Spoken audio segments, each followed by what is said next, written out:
The NFL Draft now only a few weeks away. We've got 1010XL's Frank Frangie here. Frank, the Jaguars have that 24th pick in the first round.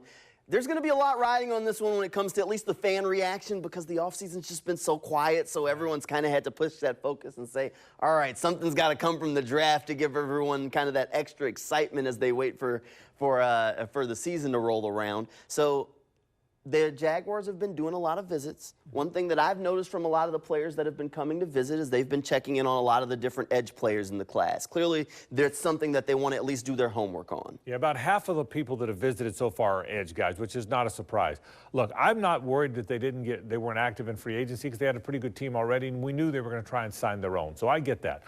I do wonder about pass rush. That really is a concern. That's the one thing they've got to upgrade, and everybody knows that, which is why I thought by now, Jamal, one of those veterans would have been signed by this team. And they're not getting signed by anybody. We talked about this last week. So now all of a sudden, edge becomes more prominent in my mind in the draft. I've got to believe 24 overall is edge, offensive lineman, or maybe a defensive back. I can't imagine. I know you draft value, and I've said before they can draft value, but I think need kind of jumps in now. And yes, I can't imagine that they're not going to add an edge of significance, whether it's one of those veteran guys or at number 24. Yeah, I think at this point, teams might be waiting to see what happens in the draft before they make a play for those veteran guys. Maybe wait until after the draft, see if a edge player just falls in their lap, and then you go, okay, well, I guess I don't need that guy at that point.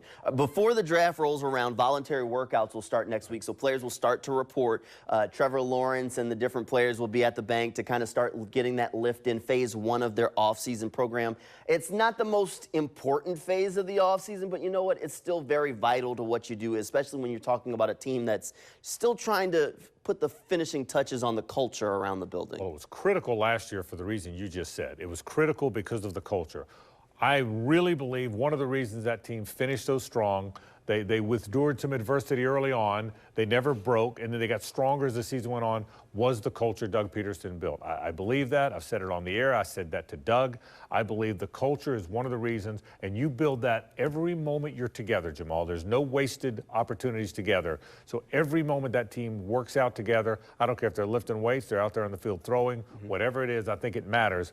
And I think, yeah, so don't kid yourself. We may not see it, but these moments really, really matter. All of these moments matter when that team's together. Last year, they were very close to 100% participation in every phase of the offseason program. A little bit of that was probably being the first year under Doug Peterson, but how much can you learn from a team that's trying to take that next step if you can get 100% back again this year? Well, that's who I think this team is. I think that doesn't mean someone's not going to miss here or there, but that's who this group is. I think that's how they built it. I think that's how Balky and Peterson built this team. Not just good players, but players that will have a chemistry, that will show up when you ask them to. I think that's who these guys are. Yeah, I think you can tell a lot about them. I think your read on this is right, and I think that's who they'll be next year, too. All right, keep in mind those voluntary workouts start at the beginning of next week, so we'll be expecting to hear from some of the Jaguars players early on through the week. Thanks for being here, Frank.